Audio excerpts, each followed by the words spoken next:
We're going to begin right off the bat by having Pat Tarpey talk about watershed management planning. This is really the focus of this meeting, and when she's finished, I'll be happy to entertain questions from the audience. Shortly after that, we will begin a business meeting, which we're hoping is not going to take too long. That'll begin with approval of the minutes from the last meeting, a review of the Merrimeeting River water quality testing by Bob Craycraft, a quick report on the hatchery best management practices working group, which has been meeting with the hatchery staff for the last few weeks and has developed plans for the future for the summer. And I'm going to give you a brief update on the EPA and what they've done for us in terms of giving us a cyanoscope kit. So I think there's no real reason to wait any longer. Some people may continue to straggle in. I'm going to have the full committee stand and introduce themselves following Pat Tarpey's talk. So we'll begin by me giving a brief introduction. Pat Tarpey is, as you probably already know, the Executive Director of the Lake Winnipesaukee Association. She's on the Lakes Region Planning Commission, and she's been the project manager of virtually all, I think all, of the Lake Winnipesaukee managed watershed management plans. Is that right? Or co-manager, yeah. So, since this is the main purpose of having this meeting, I'm going to turn the rest of the meeting over to Pat. Thank you.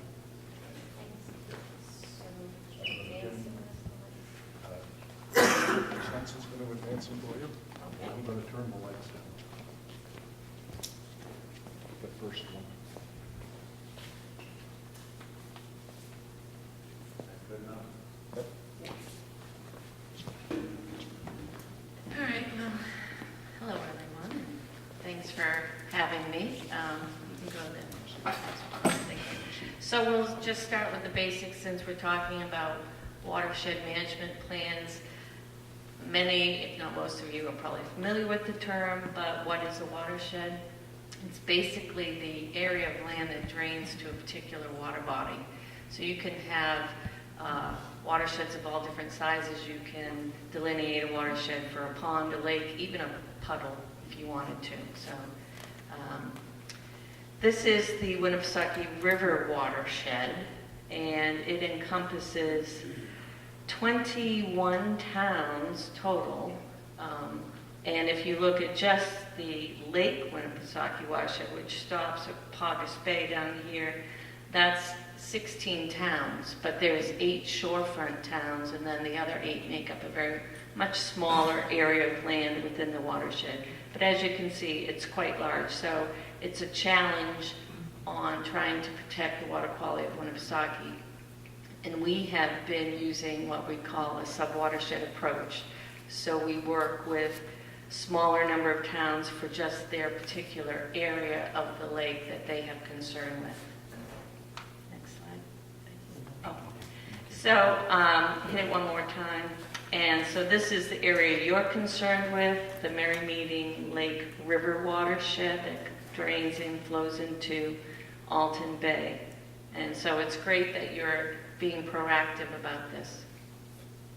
So protecting watersheds, protecting your lakes and ponds, it is a balancing act. We're trying to protect for aquatic life, wildlife, our land use, and next one. So while still, as it says, providing a place where people want to come and enjoy the lake, they live there, they recreate, and they work there. So we have multiple uses. You have recreation, boating, fishing, aquatic life, and drinking water. Paugus Bay is the drinking water source for the city of Laconia, and Paugus Bay is the receiving water of everything that's coming out of Winnipesaukee. So when we do a watershed management plan, these are the main components. We look at the physical features of the lake or the pond. So that's looking at the average depth. We look at the morphometry, the area of land, the watershed to lake area ratio. We look at the chemical aspects of your lake or pond, which is your water quality data, lake biology, and then tie in what's going on with the land, so for the watershed. And as it says at the bottom, our main concern has been phosphorus loading to our lake and the impact that has. So phosphorus, it's a natural element. If you click one more time.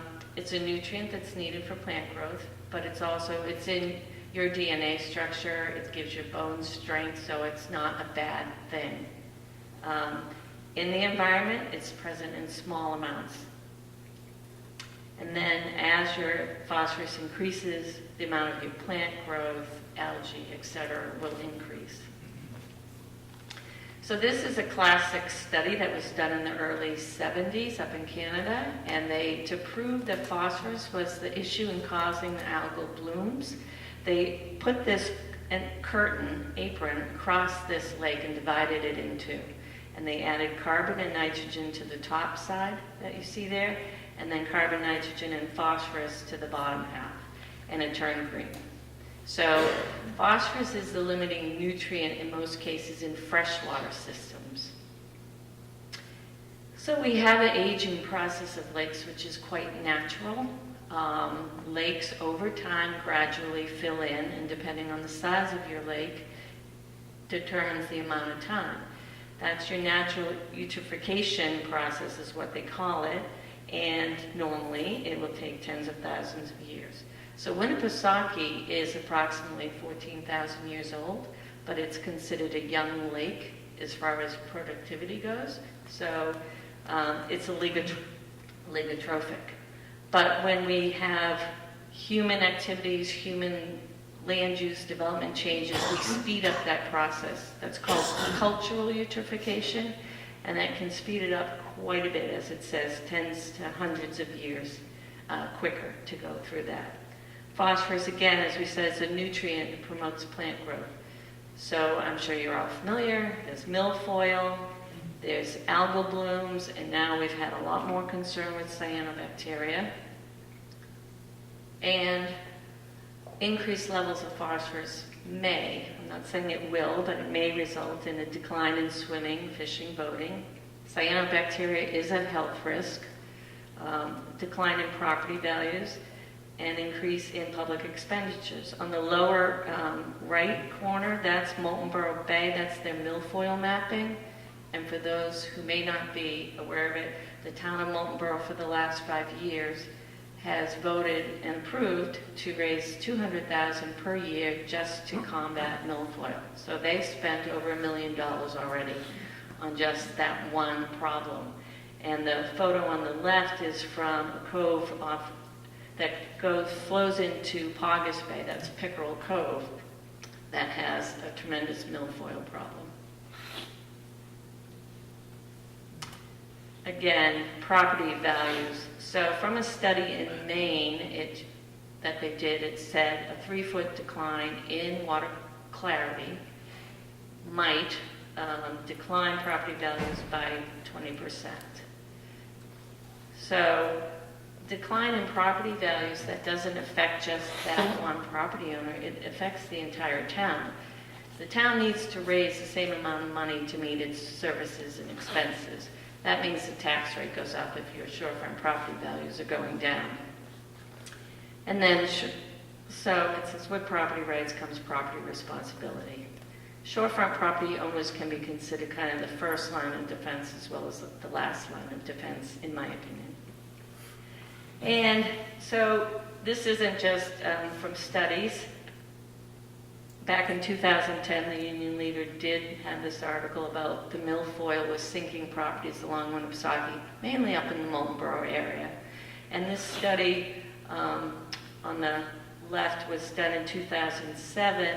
It was spearheaded by New Hampshire Lakes, and it's actually being updated now for newer data and values. But that study said in the Lakes region, just a perceived decline in water quality could result in lost sales, 25 million lost income, 8.8 million, and 396 jobs lost.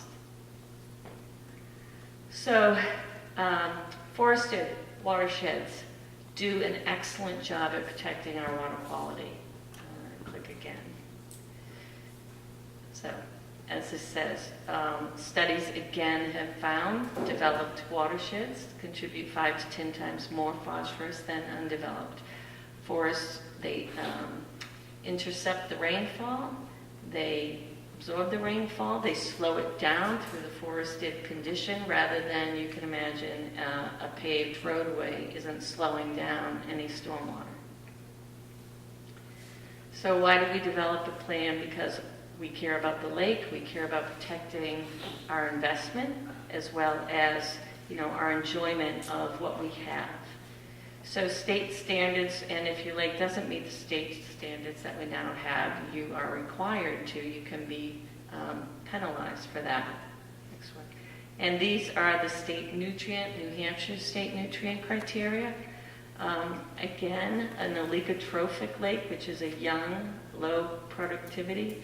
The level is 8 micrograms per liter. 8 micrograms per liter is similar to the term parts per billion. We're talking very small amounts. Lake Winnipesaukee is oligotrophic.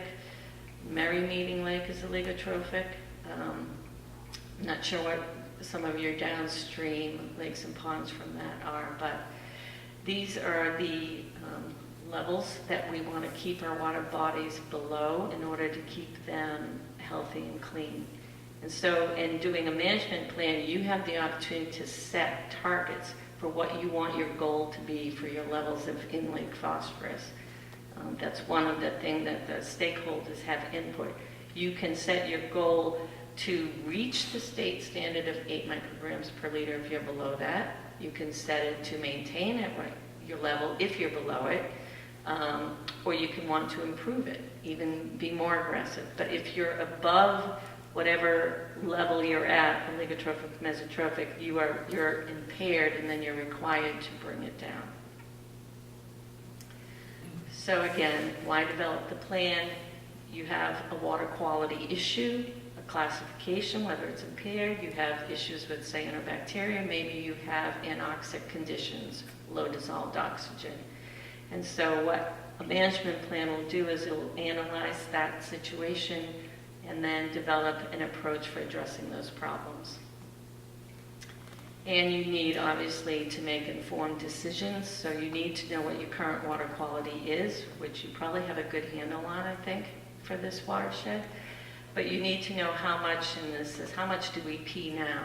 Basically, how much of a pollutant load is there currently coming off your land, and that's what a watershed management plan will determine. And then, where is it coming from? How do we reduce it? What needs to be done? Are there specific sites, and then restoration of those sites? This is just a diagram of the management cycle. So it starts, and you're working at this now, building public support to do a plan, inventory your watershed, define the problems, set your goals, create your action plan. Again, and it's ongoing. You're always updating a plan. It doesn't get completed and put on a shelf. You want to keep it fresh and alive. Again, assessing your water quality. This is from, you have this in your handout, your Merry Meeting River total phosphorus that you've been taking this year. But when they assess the water quality, we've worked with environmental consultants. So they take all the data that there is and it's input into a model, and that model helps. We calibrate it and we put in all the land use, and then we determine our loads coming out. So they use the data that there is, determine assimilative capacity. If you're dealing with a lake, you would determine what your in-lake levels of phosphorus are, and based on whether you're oligotrophic, mesotrophic, or eutrophic, that 8, 12, 28 level you can determine how much assimilative capacity you have remaining, if any. And assimilative capacity just means how much can your water body take in pollutant loads before it's going to be impaired, before it's going to go above that 8, 12, or 28. And then you can use that information to set your goals. So when we inventory the watershed, basically we're trying to determine, as it says, what's contributing to the problem. And so you look at all these different land use activities.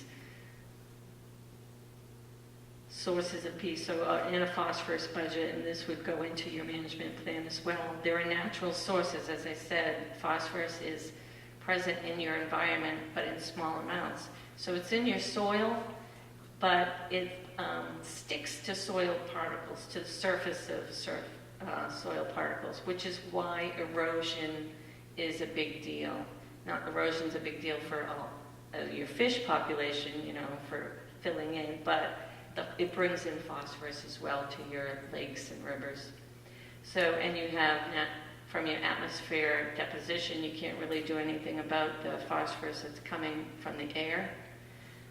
And you have it within the sediments in your lake bottom from erosion coming in, but as well as what's naturally present from plant life that dies and goes to the bottom. And then we have on the right what we can have some control over, and that's what we're doing on the land.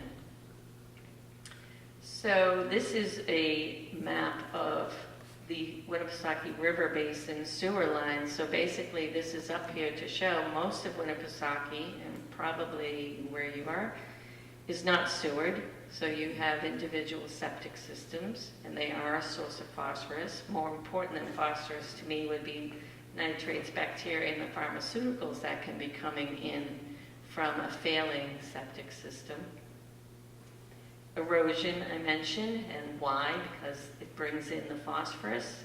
Up in the upper right, that was a Mother's Day storm from several years ago, 2011 perhaps, or 2010, we had a big storm.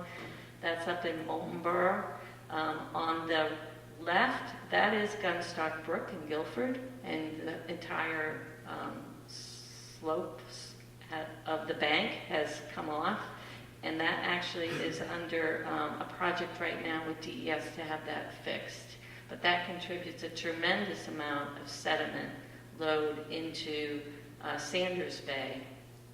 And down on the lower right is Gunstock Brook again during the storm. It just flows muddy, and I'm sure you've seen that with your streams around here during a heavy storm. Other sources of phosphorus, so our impervious roadways, rooftops, driveways, parking lots. The water has to go somewhere. It's not infiltrating in pavement. And so that is transportation systems. They transport our cars, but they really do a great job at transporting pollutants to our lakes. So in the upper left, that's along Waukee, and the boat ramp is, right there. But all along here are catch basins, and they empty directly into Waukee. There's no treatment, and we find that all around Winnipesaukee. Golf courses, because they probably fertilize golf courses, so they're a source of phosphorus. Agriculture would be a source. We don't have a lot of ag in this watershed. Agriculture is the #1 source of phosphorus. So in the Midwest, it's a huge issue, but not as much here. And then again, I don't know if you can see it, that's a storm drain right there, and that empties into Winnipesaukee. That's over in Meredith. Okay. So we're trying to determine in a management plan how much do we pee, what's the load, and the load is the concentration within your stream times the volume of water. So that's your total load that's coming in. So you have to account for both. The more load, the faster you're going to have eutrophication.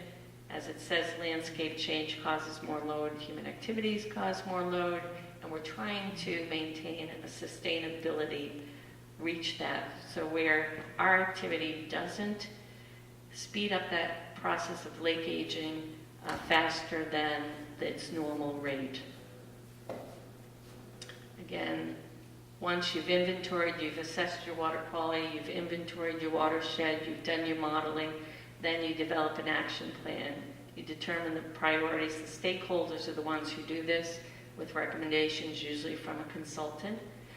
You're going to determine how much each action will cost, where is that money going to come from, your timeline for implementing it, and then who's going to do the work. And this is an ongoing thing, and then you do have to track and monitor what success you're having with your management plan. And at the bottom, those are your 4 key areas of your action plan. The BMP stands for Best Management Practices. That's where a lot of your restoration site work, what's been identified needing to be fixed, would fall under there. Education and outreach is always a big component. People just don't understand a lot of times how their actions affect the water quality. Municipal ordinances, usually a consultant will come in, review what you already have on the books, what could you add to the books, regulations or ordinances. In the town of Meredith, they actually put in, it's not called a septic system ordinance, it's a health ordinance, but because Waukee is a drinking water supply, and they have a lot of old cottages on Lake Waukee, they did put a health ordinance in where any home within 250 feet of the surface water body had to at least provide evidence that they had a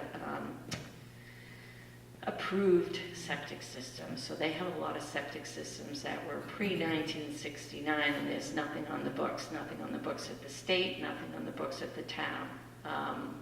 A lot of pushback on that, but Lake Winnipesaukee Association actually wrote a grant and helped provide some funding, so we contributed $4,000 to a property owner to repair or replace their septic system, and 14 ended up getting replaced. And I think there's probably more. So this is from the very first management plan we did on Winnipesaukee, where we combined Meredith Bay, Saunders Bay, Paugus Bay.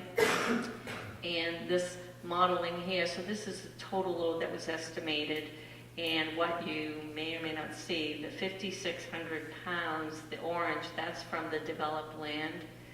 Forested watershed is 55% of the watershed. It only is contributing 268 pounds of phosphorus. Again, forests do an excellent job. Is that per year? Yes. And so the next one, again, just re-emphasizes where is most of your pollutant loading coming from, or nutrient loading. It's coming from your urban developed areas. And this breaks it down a little bit more. Again, you can see each watershed is in the pie chart. Waukee has the most forest, 72% forested, only 11% developed.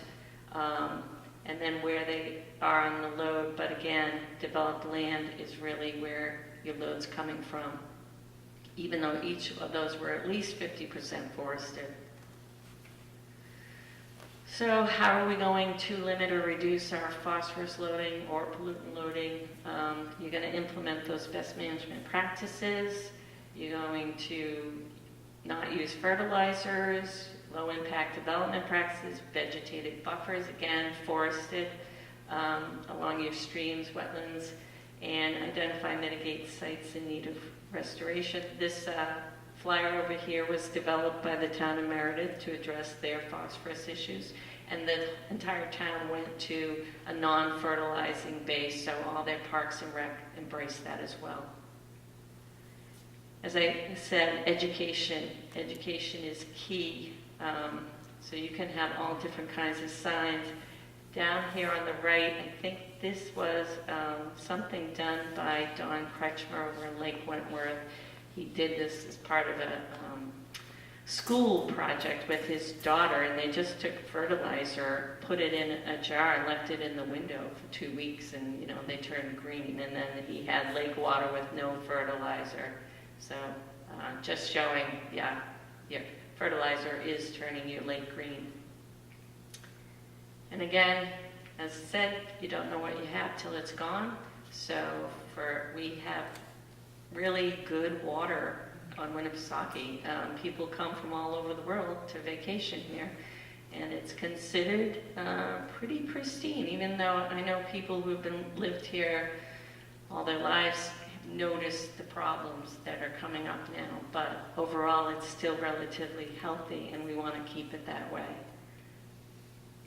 So this is the Winnipesaukee Gateway. This is what we have for a website where we've been putting all our lake management plans. So if you hit that tab, the completed lake management plans are up there. You can look at what's been done.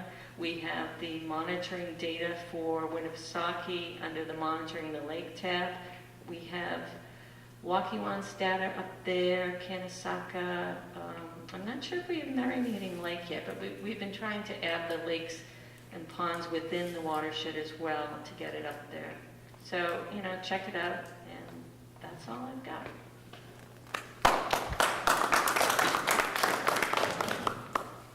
I'm going to open this up to questions, and I have a microphone here, which I'll pass around to anybody who would like to ask a question of Pat Tarpey.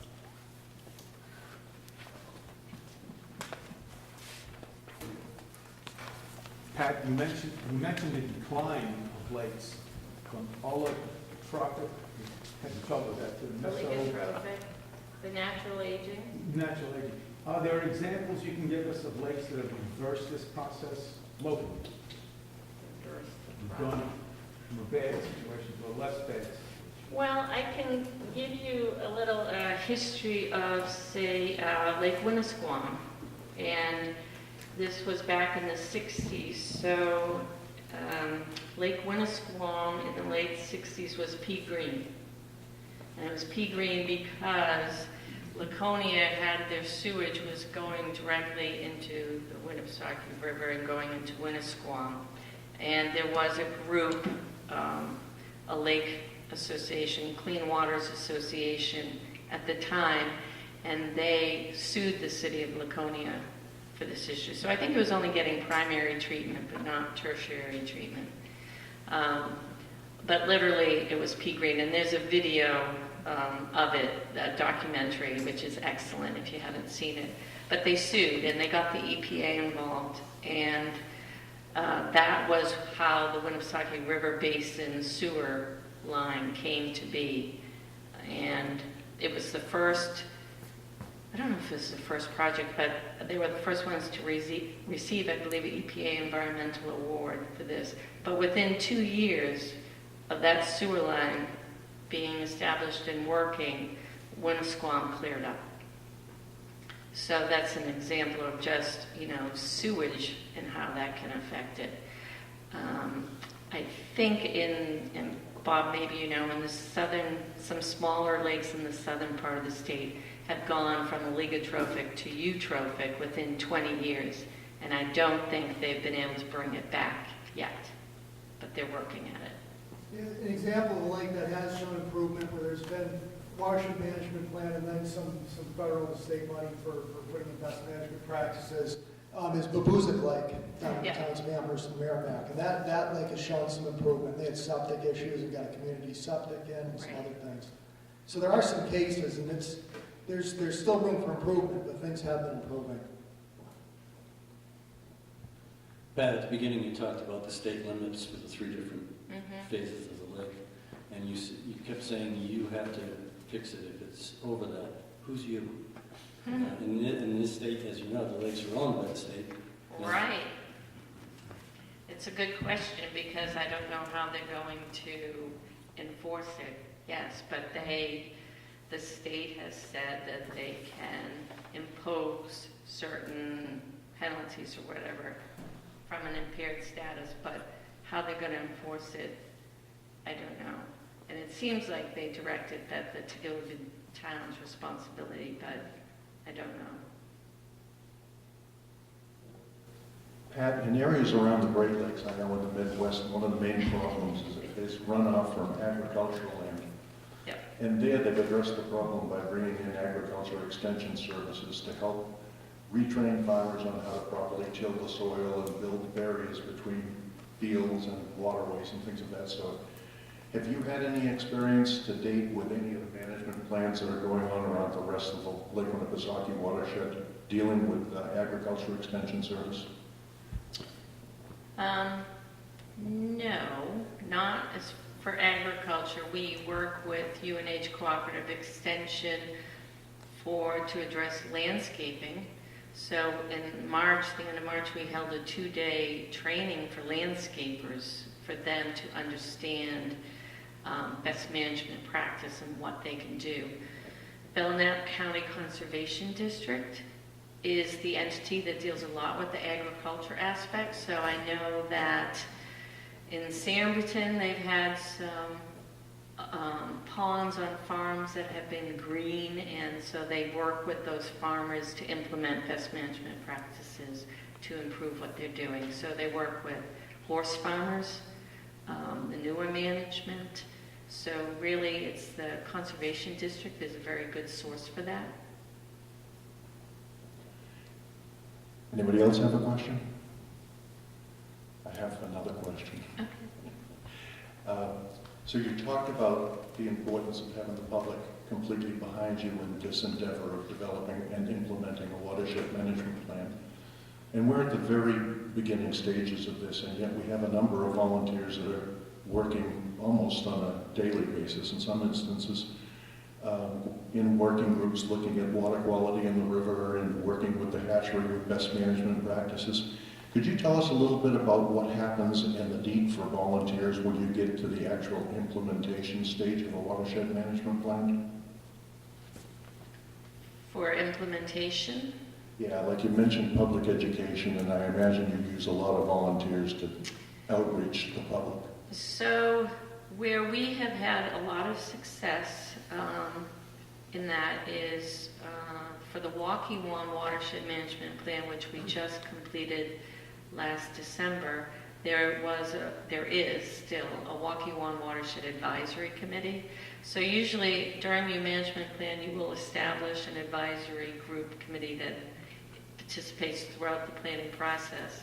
What you do want is that advisory committee to stay and continue seeing implementation of the plan. It can change who's on it, but you really do need a steering committee to stay in place to see that implementation happens. But implementation happens at all different levels. There's things, as we mentioned, the town might do, municipal ordinances, education and outreach. A lot of times the conservation commissions take that on. So I'm working in Moulton Borough right now. Their conservation commission is very active with the education and outreach. Milfoil committees can do a lot with education and outreach as well.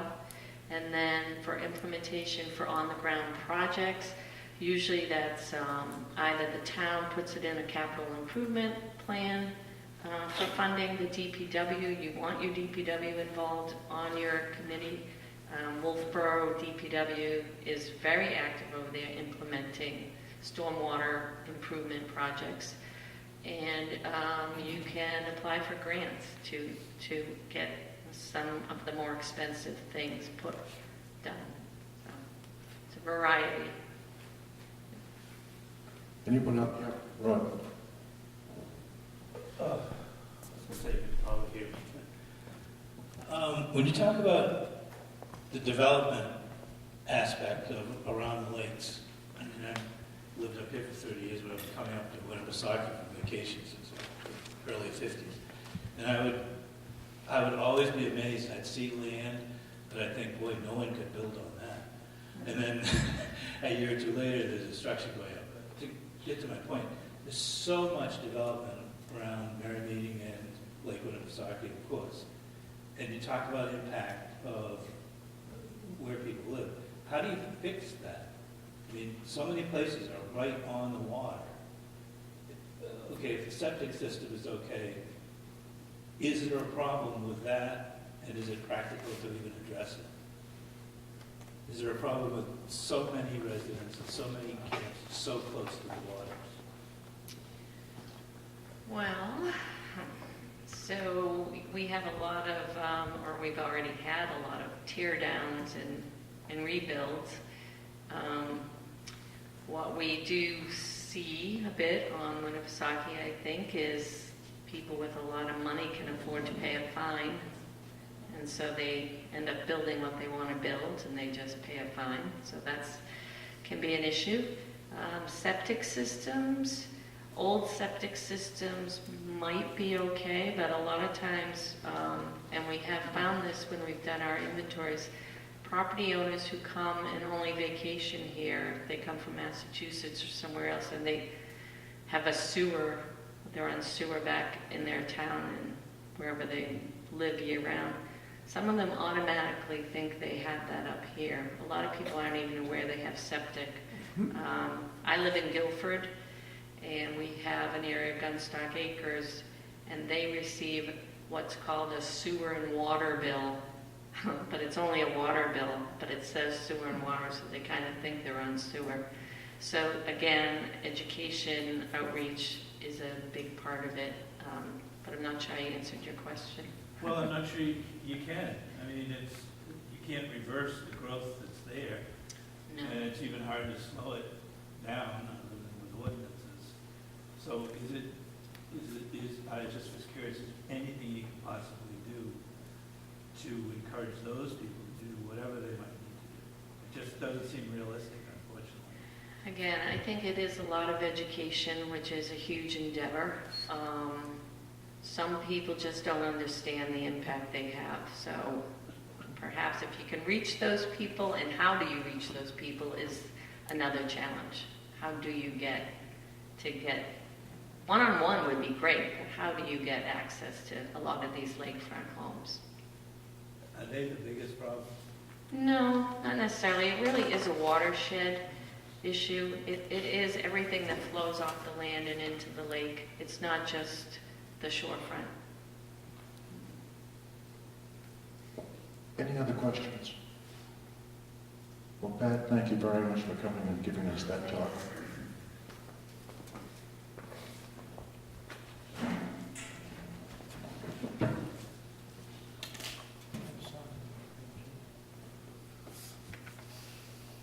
Since it appears that the members of the committee have sat all over the place, I'm going to just roll off the names of the committee members, and I'd like them to just stand so that you know who is actually on the Cyanobacteria Mitigation Steering Committee. Is Ray Howard here? Ray. Thanks a lot, Ray. Reuben Wentworth. We had a last-minute conflict. I don't think he's here. Sidney Johnson. Bill Mannion. Thank you, Sidney. Thanks, Bill. Mark Sullivan. Bill Meyer. Rod Doherty. Cecile Chase. Bob Craycraft. Bob represents the Lay Lake Monitoring Program. David Niels represents the Hampshire DES. And Director Normandeau, who represents the New Hampshire Fish and Game. Thank you all for coming. The next item on the agenda is a review and approval of the minutes of the June 22nd meeting, and I had that as a handout for the committee members sitting on the front row of chairs, but I also sent it to everyone to take a look at, and I think if someone would like to entertain a motion to approve those or to make changes. I'll make a motion that we approve the minutes as presented. Okay. Bill moves to approve the minutes. Is there a second? Second? With Ray. One potential change you might want to make. Okay. The last meeting, you had Ted Walsh here from Yes. DES, and met with you guys out in the lake, and I think in the minutes, his last name is spelled wrong. Oh, how do you spell it? WALSH, and that's just in case you want to get in touch with Ted. Okay, thank you very much. Very good. So there's a motion on the floor for approval of the minutes. It's been seconded. All in favor? All opposed? All right, great. The next item on the agenda is a review of the Merrimeeting River Water Quality Testing Program by Bob Craycraft. We also have slides on that, and we will save questions after Bob is finished until the end of the meeting, and then we'll entertain any other questions that the public may have at that time. So, Bob, if you want to get up here, there's a pointer for you here. Oh, wonderful. Thanks. Ask Swenson, and he'll move the slides for you. And now we've made it back. Okay, awesome, thank you. So, what I want to do is give an overview of the data that been collected thus far this year in the Merrimeeting River system, and there are a few samples that have been collected in the intermittent ponds through which the Merrimeeting River system flows. So, the data, and I did notice I had one error on this title, the data have been collected from May 5th, not May 7th up here, through July 21st thus far. So that's what I'm going to be summarizing, and I can talk a little bit about historical data, but I don't have that necessarily with me. So Pat, already went over, Pat Tarpey already went over some elements of what I wanted to say. So she already mentioned what a watershed is, so there's really not a need to stick with this, aside from it being the drainage area into the Miramichi River system in our case. She's already talked about this natural aging process, and I think the point really is to be stressed that it is a natural process, but it can be accelerated through poor stewardship of the watershed resources. So, one of the important things when we're talking about water quality and understanding what's going on is having some basis to compare readings among years, so over time. And with Miramichi River System, we do have a pretty extensive database up with Miramichi Lake, pretty extensive database down at Lake Winnipesaukee, but in between there aren't a whole lot of data. Some data last year, some data this year that we've collected, the volunteers and UNH, some historical data collected by Fish and Game, some data collected by New Hampshire Department of Environmental Services, but the data are somewhat sparse. And what I want to really give you a little bit of background on is it's important to have a long-term record to really understand what's going on. So this is just giving you a hypothetical situation. It's actually based on some real data. But in this case, collecting late August samples over a period of 5 years tends to give you, with these particular data points, and we're looking at chlorophyll levels, so the greenness to the water body. This tends to give you the impression that things are getting less green or improving, many people would say, in terms of an aesthetic standpoint anyway. If we go to the next slide, now we're looking at things over a 10-year time frame, and also taking multiple readings over a number of years, over that 10-year period. And it gives you a very different perspective on things. So the original data points, it's hard to tell where they are, but that's what these asterisks indicate. Is the original data points. But now you can see a lot of noise in there. Things are oscillating up and down any given year. But over time, it gives you a very different perspective of what's going on. In this case, the water quality is, many would say, degrading, or at least from a natural standpoint, it's getting greener. So having a data set to look back on is really critical to understand what's going on. In terms of the Miramichi River System, what we're doing right now is collecting a series of water quality measurements to have an understanding of this natural lake aging process and giving a general background of what the lake health is. So things we're looking at are temperature, how warm the water is or cold the water is, dissolved oxygen, really critical for your fishery and aquatic resources. It also has some implications in some of the chemistry of the lake. Total phosphorus, as Pat indicated, that's the nutrient that tends to be most limiting in freshwater systems. So it's a real emphasis of what we've been doing is collecting those total phosphorus data.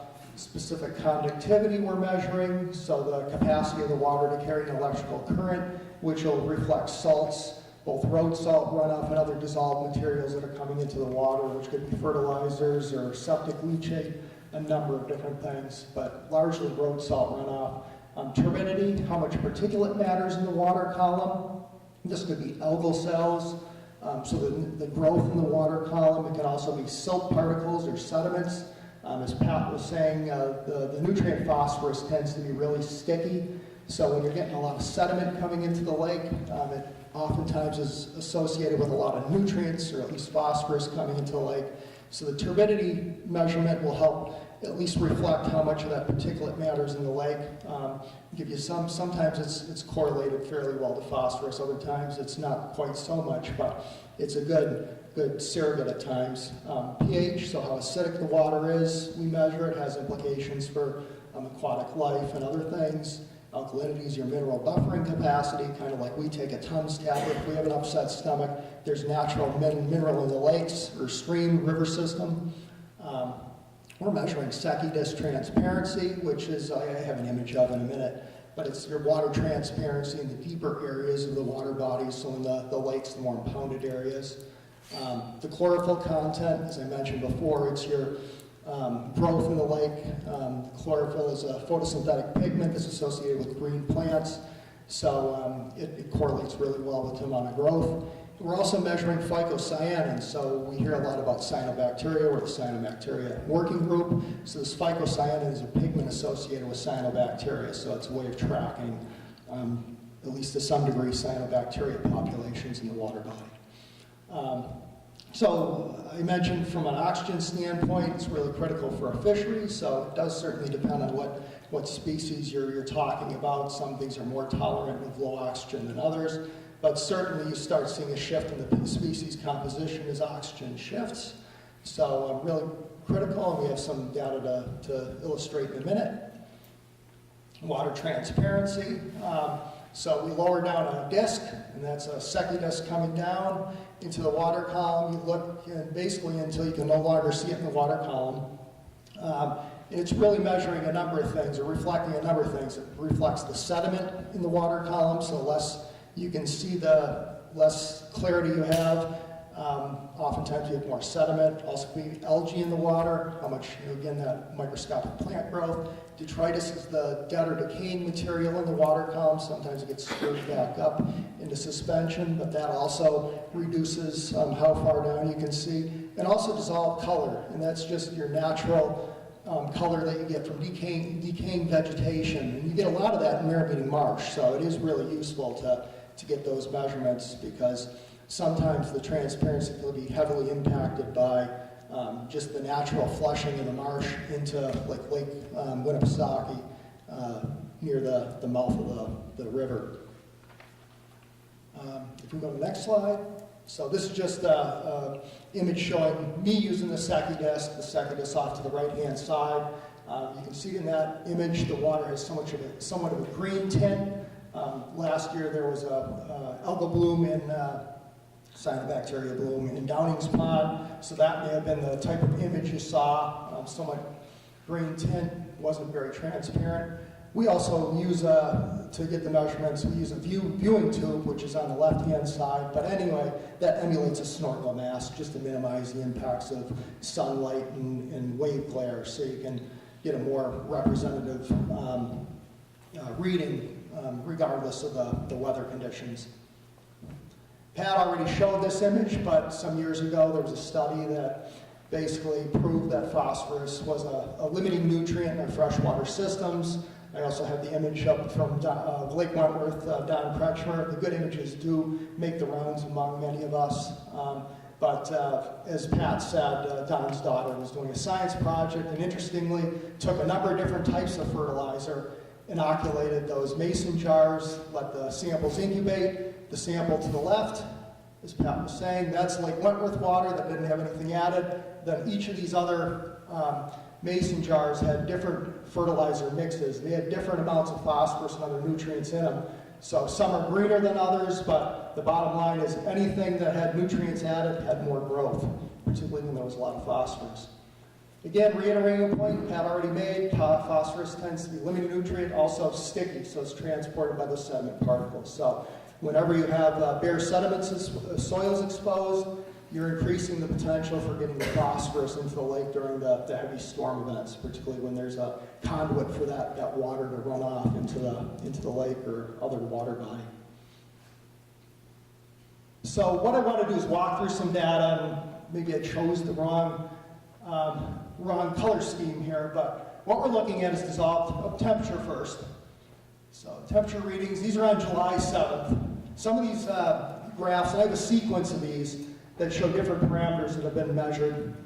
Some of them just are from July 7th showing data. Others are an average of readings collected over the summer. Temperature is so variable among dates that I just couldn't get away with. Yes. Thank you. As averaging it. But what we have is Mirror-Meeting Lake up here.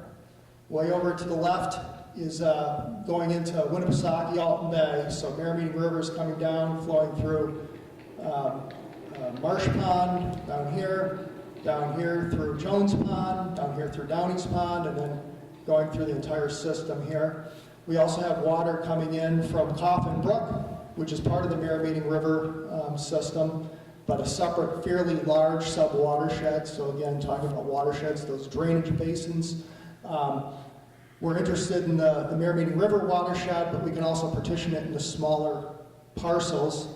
to better understand what's going on and where the nutrients are coming from and other things that are coming into the lake. If we can go back. Sorry, we'll go through these readings now. One more, I think.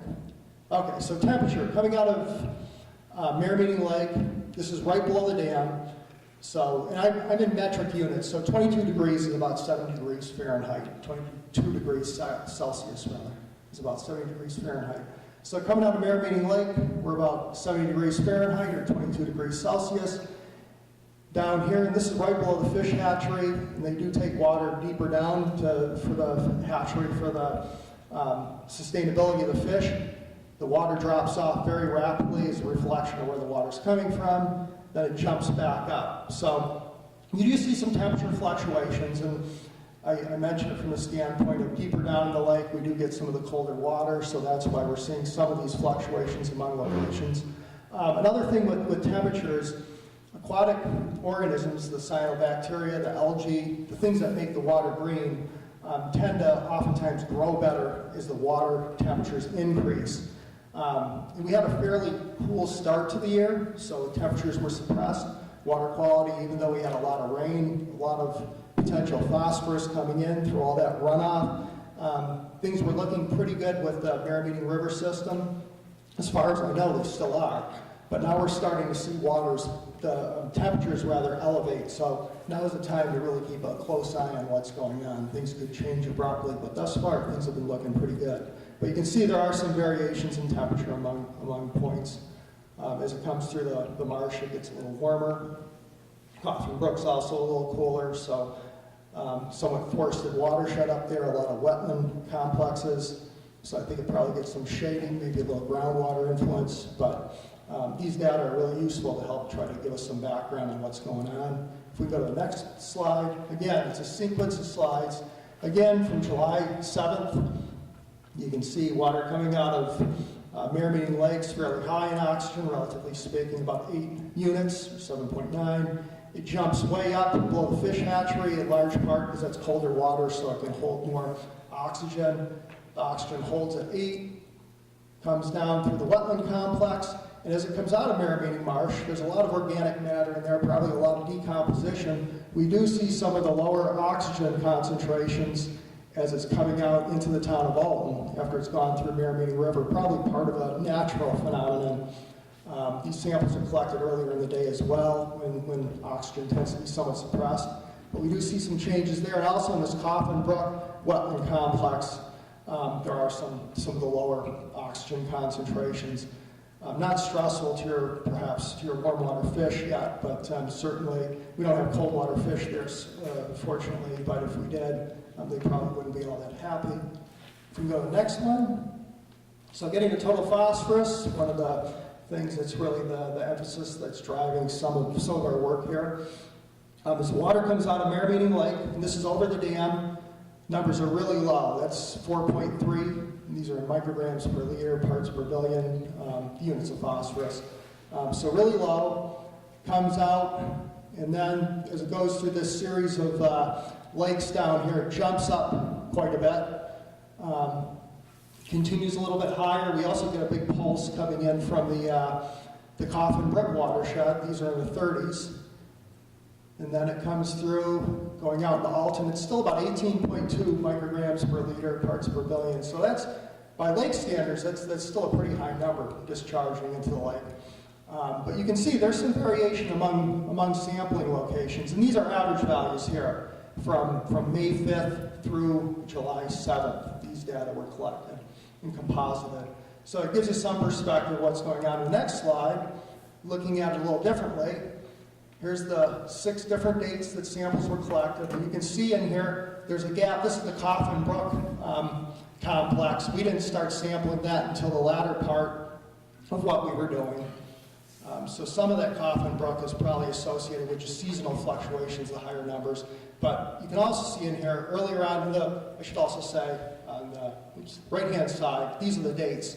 So May 5th is up front most, and July 7th is in the rear. So it goes sequentially, oldest to newest, from front, oldest to the rear, newest, or most recent rather. So seasonally, we're starting to see some pattern here. Things are getting a little bit higher in terms of phosphorus. The last two readings on June 20th and July 7th, things have crept up.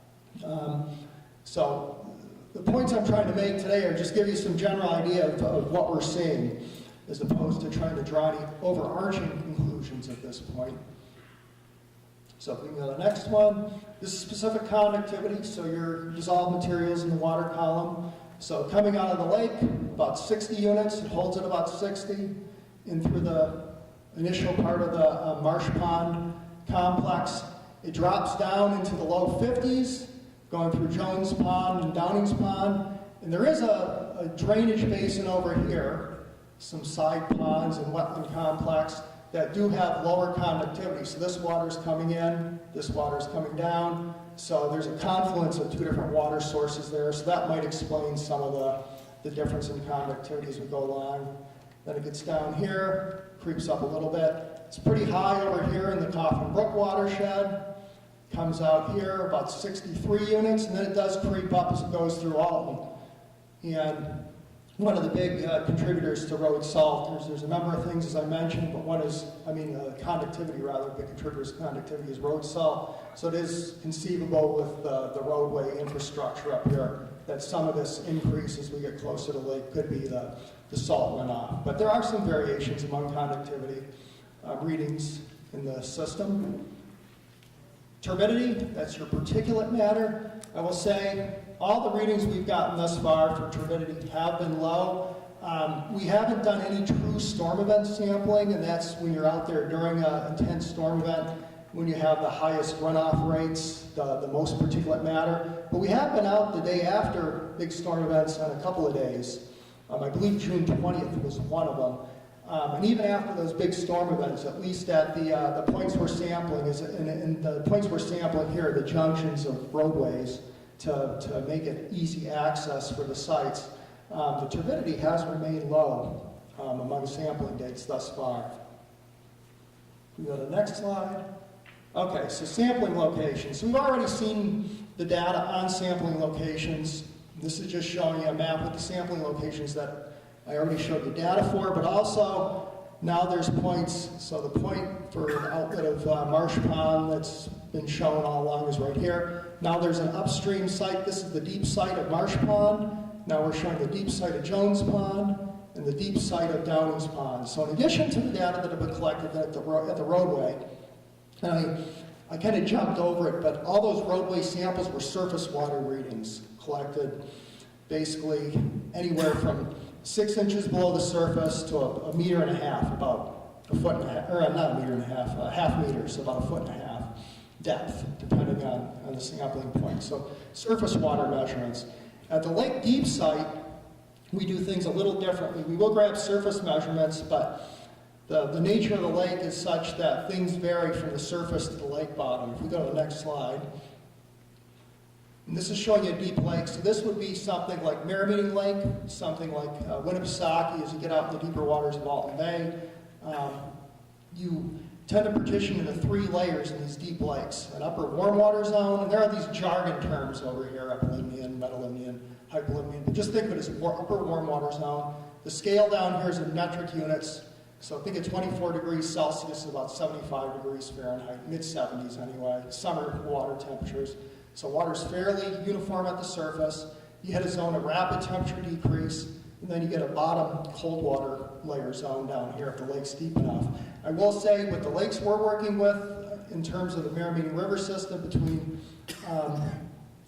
Mirror-Meeting Lake and Lake Winnipesaukee, those being Marsh Pond, as I mentioned, Jones Pond, and Downing's Pond, they form at most these 2 layers. The upper warm water layer here, and the layer of rapid temperature decrease. And we're going to focus on that in 1 minute here. So these are data from Marsh Pond. And what I wanted to point out is the blue line is a temperature profile going down. And the gray shaded area shows the 2 zones in the lake. So this is the upper warm water zone up here. Temperature is fairly uniform. Then it starts dropping off fairly rapidly, at least by our standards, and that's called the layer of rapid temperature decrease. So we're seeing the temperature change, and once you start seeing that, other water quality measurements start changing. So we have oxygen, which is this, so fairly uniform at the surface. It forms a peak down here, starts dropping off, and then it has a second peak down here, and gets extremely low. I also have pH shown here, and there is some variation there. So the point being that things change as you get into the deeper depths when you have these thermal zones, these temperature zones. And if we go to the next graph, which is probably the more interesting of the two, this has the temperature profile again. And what we have here, down here, the chlorophyll, which is the green line, and then phycocyanin, which is the blue line. And you can see levels are fairly low, fairly stable up in this upper warm water zone. Things start increasing a little bit, and then they just go crazy down in the deeper depths. And this is something that can be missed if we're just sampling at those roadway junctions. And oftentimes we call these metalimnetic algal layers, but right in that zone of rapid temperature decrease, you can get tremendous amounts of growth that are invisible from the surface alone. And oftentimes these tend to be cyanobacteria, which are some of the nuisance forms that we run into. So they're kind of out of sight, out of mind. One of the things they have, a strategy for survival, is they can take care of nutrients that can be more plentiful deeper down, so that's oftentimes why they're down there. But they have gas vacuoles, kind of like a fish has a swim bladder, so they can regulate their buoyancy. So when the conditions are right for them to come to the surface, maybe it's a good sunlight day, some other feature, warmer water temperatures at the surface that are optimal for growth. They might sacrifice a little bit less nutrient, but there's other reasons to come to the surface. This layer, instead of being down here, can suddenly be up here and form a surface scum. And that, in part, could have been what happened last year with the Durham, with Downing's Pond. But we've been seeing some of that in Jones Pond and Marsh Pond this year, not reaching tremendous bloom proportions yet. DES was out here a couple weeks ago to take a look at some of what was going on. If we go to the next graph, this is how we collect a sample deeper down. There are different versions of this, but this is an alpha bottle or a Van Doren type sampler. The two ends open up. So you lower it down, it's just an open cylinder, and then you close it up at the depth you want and bring it to the surface. And I don't know if you've seen enough of these, this water is slightly colored green, particularly down here. There's a little bit of a green tint. This was down in that layer that showed up in the previous graph. So there was a layer of algae down there, cyanobacteria actually. Next graph.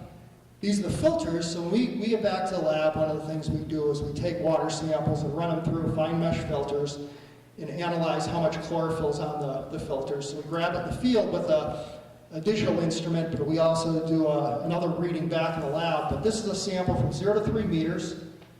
These are all roughly a pint of water. 250 milliliters got filtered through each of these discs, so roughly a pint of water. So this is from 0 to 3 meters. From 4 meters, same volume of water. You can see the color's a little bit darker, starting to get green flecks. And then at 4.5 meters, it's really green. So again, it's showing you that you do have a dense layer deeper down in the pond. And we also saw some of this to a lesser extent down in Jones Pond. Downing's Pond didn't have it. It's really shallow. This was up at Downing's Pond on July 21st. Our field team was out there again. Right at the southwest corner of the lake. There was another dense layer. The previous graph I showed you was from July 7th. This is from July 21st. But there was some scum forming in the southwesterly quadrant of the pond. It wasn't pond-wide, but it was the windward shore. So it does show you when this stuff comes to the surface, it can accumulate, and that's when you really have people get concerned about public health issues, because these large, dense populations can potentially be toxic. They aren't always, but they can be. And this is just a visual looking down, just taking a camera of the water, and these little flecks in here are little flecks of the cyanobacteria. It was a filamentous form, and the filaments kind of wind around one another, kind of like our hair follicles can tangle up. Well, these little filaments of cyanobacteria can tangle up and form these flecks. So it's something else we want to watch out for when they start forming. And interestingly, in some of the lakes, we see more of these flecks right over the deepest area of the lake, then around the shoreline until the wind starts blowing things to the shoreline, which is largely probably a function of these things being deeper down at certain times of the day and then coming up to the surface through that gas vacuole adjustment that I mentioned before, the ability to regulate their buoyancy. So next slide. So, just trying to remember. Okay, that was the last one. So back to the watershed. I'll just leave it as, we're starting to collect some data and better understand what's going on. Watershed planning, as Pat said, is a really critical component to trying to develop a plan to both understand what's going on, but also to develop a plan to mitigate potential problems. And also, part of that mitigation is really educating the future generations.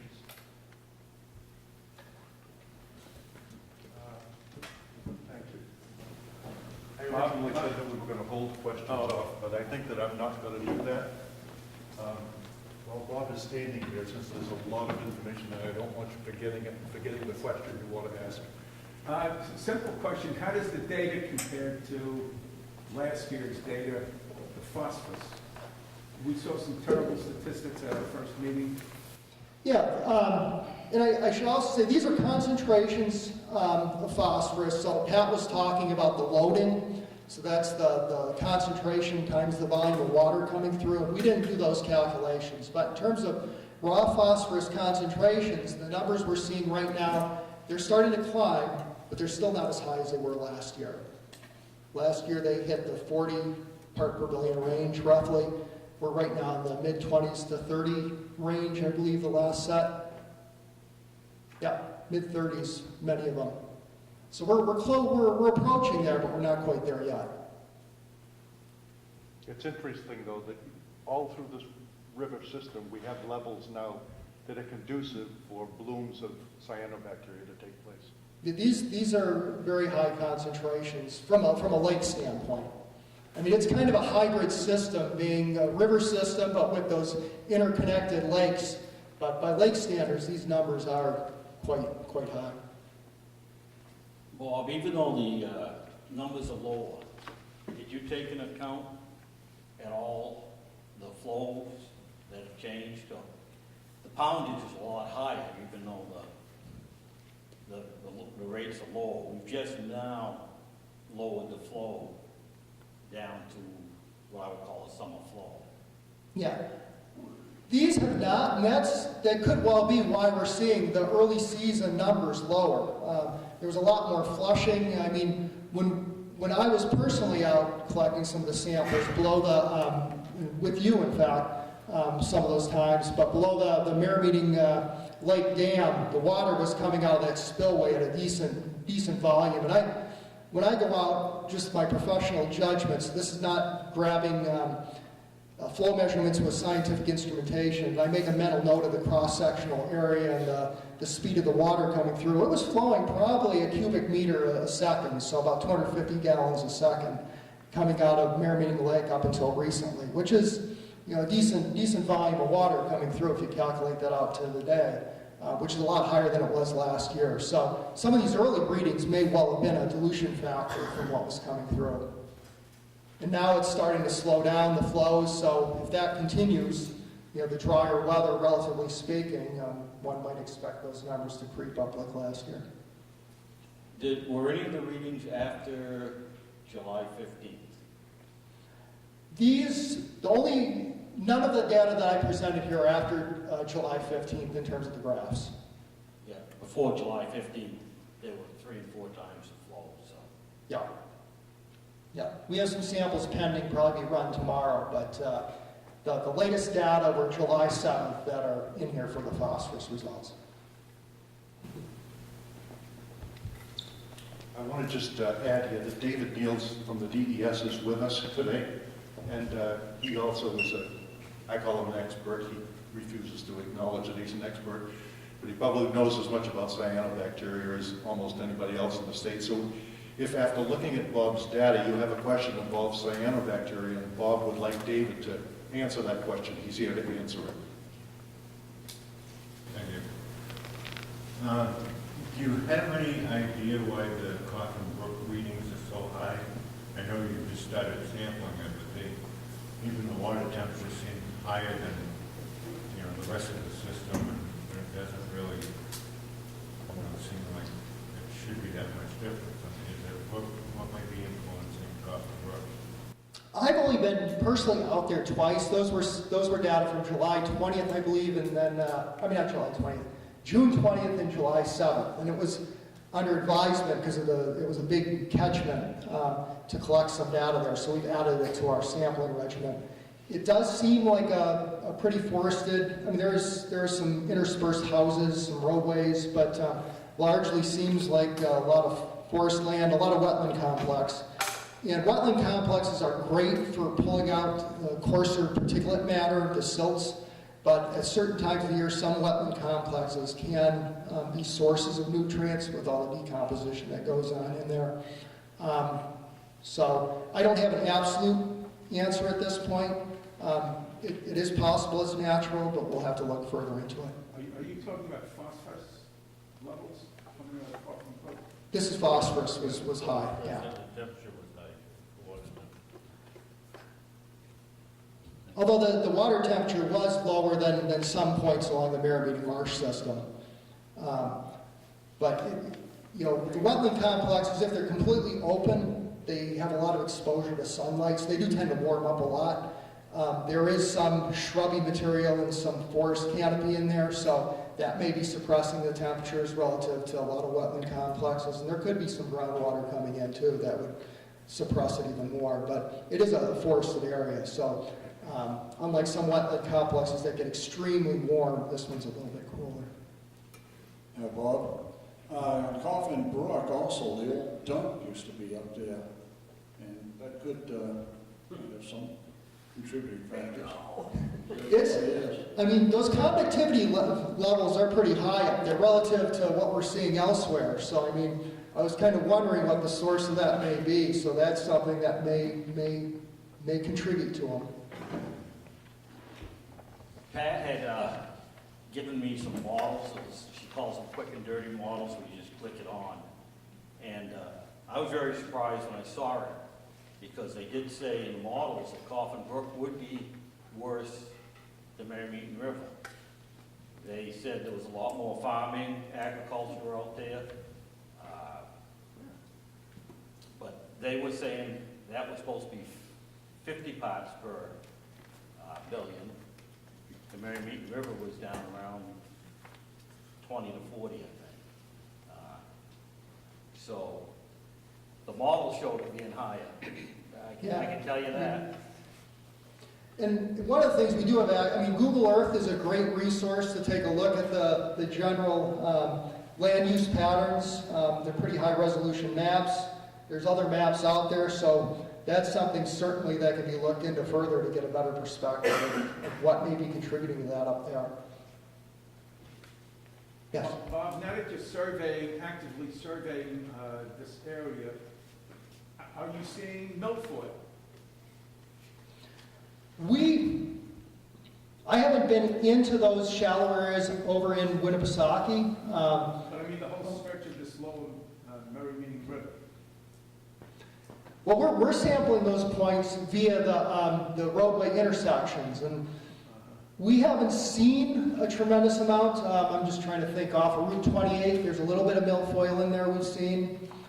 I don't recall if we saw it at Route 140 junction. One of our interns, she's a grad student, she worked down in Connecticut identifying aquatic plants, so she has her eyes peeled for exotics and just anomalies out there. So we'll certainly be keeping our eyes peeled, but I haven't seen anything unusual when we've been out. Any other questions for Bob? Any questions on cyanobacteria? If you want to ask Dave Niels, yes, go ahead, buddy. I got it right here.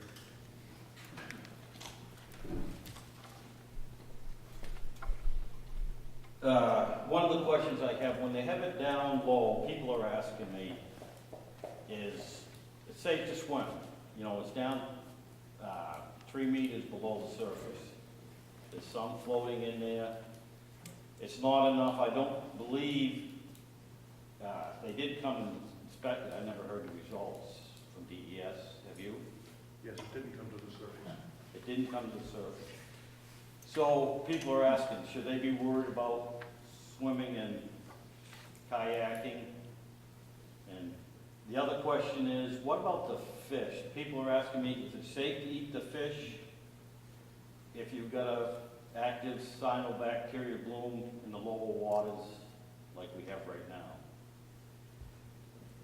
Any ideas? Nobody's ever asked, and I've asked everybody else. I can take a stab at it. I think Bob is, knows just as much as I do. So it's a really good question, and I don't have a really good answer for you. Cyanobacteria, the reason that there are problems, they produce a toxin. You can't see the toxin. It's a chemical that's formed, so you can't see the toxin. So the question is whether the cyanobacteria, regardless of where they are in the water column, are producing the toxin. And there's only one way to do that, and that's to test it. UNH does some testing. It's called an ELISA test. So it's relatively easy to do it. We've started doing it at the state as well. That's the best way to do it. It takes time, and it's not cheap to do. What we typically do for an analysis is we'll do a cell count using a microscope. Most people, when they report a cyanobacteria plume, it's because they see it on the surface. And that's what we base our decisions on, our surface scums or suspended material in the water columns. So typically, if people aren't seeing anything, we're not doing anything. That doesn't mean it's not a problem. So I don't have a really great answer for you, other than to tell you, if you know it's there, you should pay attention to your body. The symptoms are typically, people might develop a skin rash, and that is relatively minor. They can also develop like nausea type symptoms. So if that tends to occur over and over again, then you probably have a problem. Certainly, if you wanted to have a sample tested, and I would recommend you do this, we could do it. We could collect it via a discrete water sample.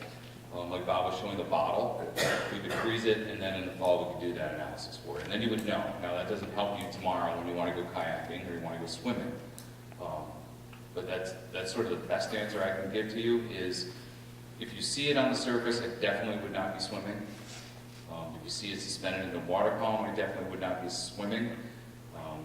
If you don't see it, I would assume it's okay to swim, but pay attention to your body, especially if you know that it's down on the bottom. How about the fish? Would you eat those fish during the bloom? So the fish question is another good one. And Fred says I'm an expert. I actually have a better expert that works for me now that we stole from UNH, Amanda McQuaid. And she tells me that there is some evidence now that the toxins can actually build up in the tissue of fish.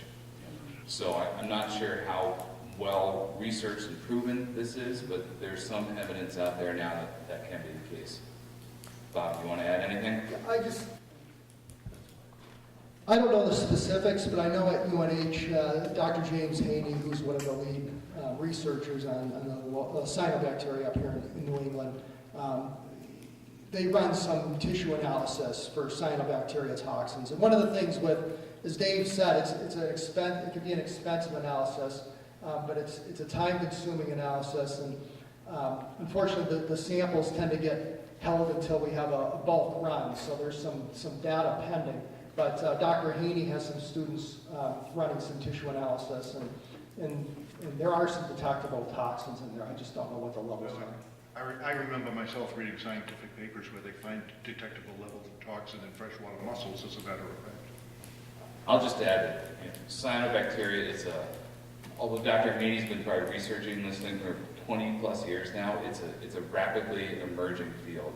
And there are no really good answers. You could, even if I were an expert, or if we had Dr. Haney here tonight, he might tell you one thing, and you could talk to another researcher studying cyanobacteria that would tell you something completely different. So it really is an emerging field. There's a lot of information out there, but sometimes it's very conflicting. It's difficult to really get good answers. Well, get Rod. Isn't sort of one of the problems answering Mike's questions that who knows what it looks like, how many people really know what cyanobacteria looks like, so how do they judge? UNH has a great website, so I would recommend going to the Center for Freshwater Biology. They have a really nice pictorial website. You can go there. Cyanobacteria, it's when it's really cooking, when you have a good bloom going, there's no messing with it. It's on the surface. It tends to be rather brilliant green, and it's very distinctive. So it's not that hard to identify, unless it's suspended in the water column, and then you want to collect a sample. Let us know. At DES, you can call us. We have a cyanobacteria hotline. You're welcome to call us, and you can bring a sample down anytime you want. UNH would probably do the same for you. I just don't know if the average sort of coming up from vacation visitor is going to have a clue. Well, especially if it's on the bottom, it's very difficult. People aren't going to see it. We talk about education, but maybe one of the things that, as a group you discuss in the future is developing some sort of educational material that you can make available. Yeah. Yeah. Thank you very much, Dave. I'm going to, This is a simple, hold on, I'll make it big. I think it's a simple question. I think Warren Jones Pond, with a house on the other side of the river. My understanding is that the water at the lake, which is the source of the Merrimack River, is pretty clean for simple purposes. Has there been any thought as to what happens after it leaves the lake and it comes down to Jones Pond or something down? What is the source, the primary source that's creating this problem? If you can even tell. We sample, when I showed you the map, I showed you the phosphorus where we're sampling. So we have a sampling point right below the lake, so it's reflecting pretty much what's coming out of the lake. Then we have a second site down on Marsh Pond near there's a public launch site.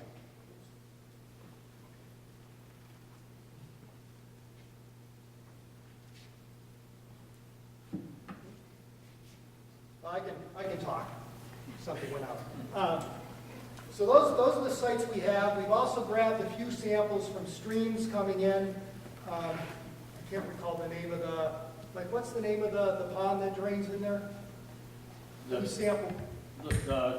We took the stream come out of Bear Pond. Bear Pond. We call it an unnamed stream because Yeah. it doesn't have a name. So there's some smaller tributaries that come in. Bear Pond, this smaller tributary comes in. There too, we've seen low levels.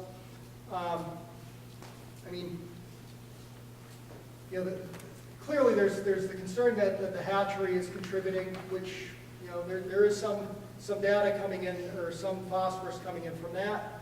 But in terms of the absolute contributions of what the full makeup is, we don't have that at this point.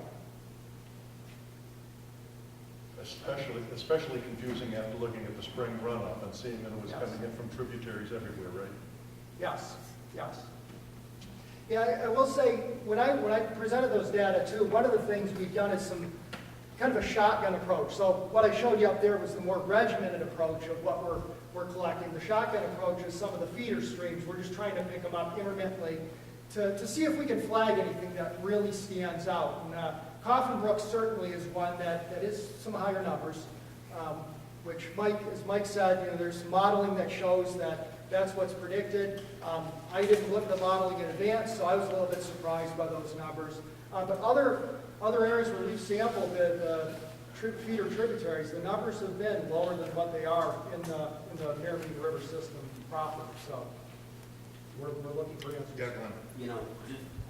By no means to minimize what the hatchery may be doing, but over the years, and I don't know what it looked like when the dams were originally put in, however many years ago, but it is become, with the exception of a few holes, a big, wide marsh for most of its length. It's got a hell of a lot of vegetation in it that's happily rotting away on the bottom during the summertime, and it couldn't be more different than what is above the dam, which is a big, deep, rocky lake. Right. It's almost the exact opposite in terms of Right. Well, this is a good point to segue into the next part of the conversation. David Swenson is going to present the interactions that the working group working with the hatchery, working with best management practices at the hatchery, have been doing with the hatchery staff. And Dave, when you finish that up, you could probably just conclude this session by talking a little bit about the Merrimack Lake Association funds. Sure. Okay, the Management Practices Group met at the hatchery on June 11th, 2017. The hatchery group met with E.J. Malone to observe the various hatchery operations. And I wanted to thank both Jason Smith and E.J. Malone for working with the group and explaining their operations during that process. So if you would pass on that to our sincere appreciation for working with that. The group reviewed the setup of the hatchery and how water comes onto the property and then gets distributed throughout the various hatchery raceways and ponds, etc. Each day, Monday through Thursday, the raceways are cleaned and the tank emptied into a single settling pond. It rests for at least a day, and on Friday evening usually, or evenings, the boards to the exit of the settling ponds are removed and the water remaining above the sediment enters the outfall tube. The bottom of the settling pond is not cleaned that often.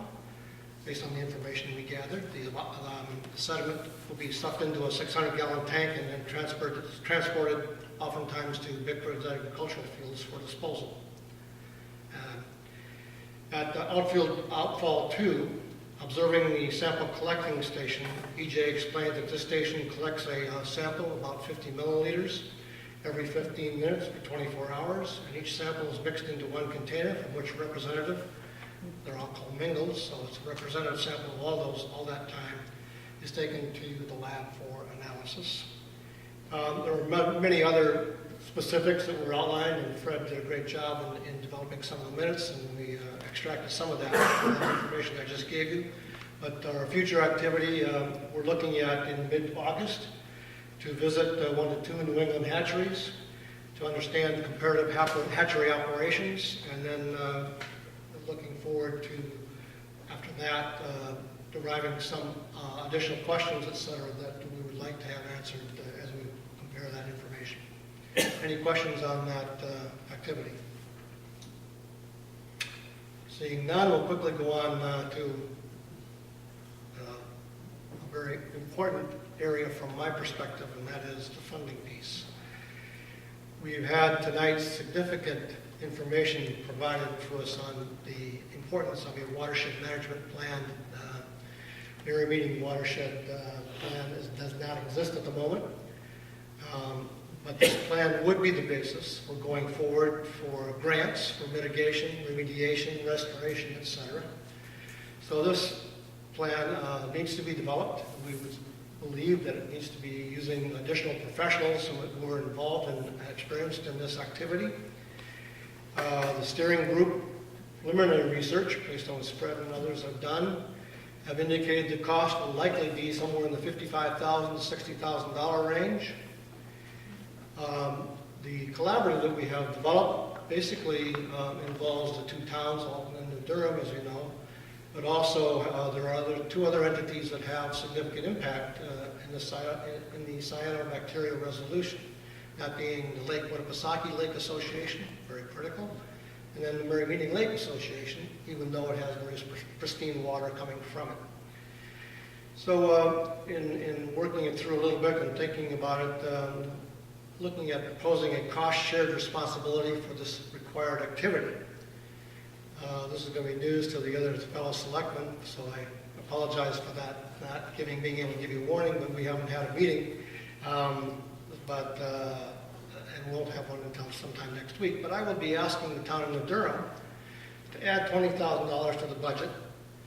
It could come from unassigned funds, etc. But since we will be coming to budget season shortly, both for New Durham and I think Alton's in the same situation, I would look for that budget appropriation to help this process to a certain extent. It doesn't reach the 50 or 60 level yet, but it's a start. And in fact, we've already had a start. The Merrimack Lake Association met in early July, and they are the first ones to step up and commit up to $10,000 for this work. Kudos to President Bill Bassett, to Russ Weldon, to Mark Sullivan, to the board of the Merrimack Lake Association and its members for this forward-looking commitment, and we thank you very much for that. I would also challenge and ask the Lake Winnipesaukee Lake Association to match the Merrimack Lake commitment at $10,000 level. I know that Lake Association, based on what Pat indicated to me tonight, is somewhat short on the funding, but perhaps they can gather that through grants or other funding sources. But I would challenge them, since they actually have perhaps even a more heavy stake, if you will, in a positive resolution to this, given that the water flows that direction towards Winnipesaukee, to come to the table and match that challenge that we've had. Similarly, I would look at the town of Alton perhaps to think about doing something similar to what I'm proposing for the town of Durham, and that is for $20,000 from their budget to help in this process. If all of those funding sources are met, we do have the $55,000 to $60,000 that we're proposing. So concurrently, I think it's appropriate to ask for the steering committee to draw up a draft of the necessary engagement agreement to the entity that would be appropriate for doing this type of work, so that it can be ready once we have the funding assured. So, any questions? You're going to have to haul it, Mike. We've lost all of our mics. Okay. Where I've been looking at the models, I just think it ought to be a little bit of consideration given to the fact their watershed is probably 3 to 4 times the size of our watershed. Ours is mostly wooded. There's going to be a big difference in the amount of research needed for, because theirs includes a lot of Alton Bay. Just going to Alton, I think it doubles the size of the watershed that we have up here. So I'm just thinking that, Yes, if you look at the whole of Alton Bay, yeah, that watershed almost doubles. yeah. Keep in mind that they have already done some watershed management studies, et cetera, also, which may be able to be combined. So Okay. I think what I've proposed is relatively fair distribution of a shared funding opportunity, and I look forward to being able to successfully achieve that. Yeah. Any other questions? Any other questions? Do you have a time schedule on that? I actually would like to accelerate more than perhaps others see as a vision there, but my vision is to accelerate that so that we could possibly even, if it came from unassigned funds, it might be able to be started this year, but certainly very early next year if we can. Any other questions? Good. Thank you. Thank you. Well, I just have a couple of concluding remarks here. We learned here in New Durham about a month ago that the State Highway Department was going to have a thorough study in preparation of repaving Main Street and Merrimeeting Road, a thorough study done on the gutters, the culverts, water erosion, and the roadway system as it relates to runoff, and fix those problems before they repave next year. So the town administrator and I went out and went through all of those roads and took photographs of places where there's been major erosion, places where the roads are falling apart, culverts are broken, places where bridge embankments have caved in and the runoff is going straight into the river at the sides of the bridges.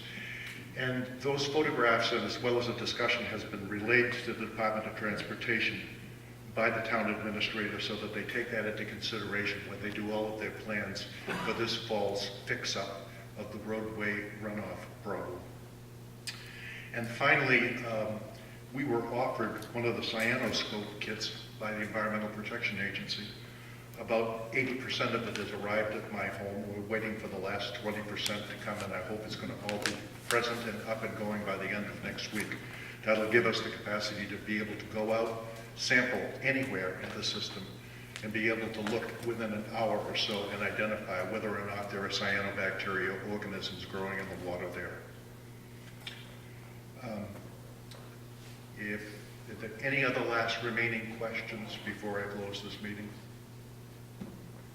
Good. I'll take a motion to adjourn. Bill, is that your motion? I make a motion, we go home And now. Rod, you second that? Second. Okay. All in favor, say aye. Opposed? The meeting is closed. Thank you, folks.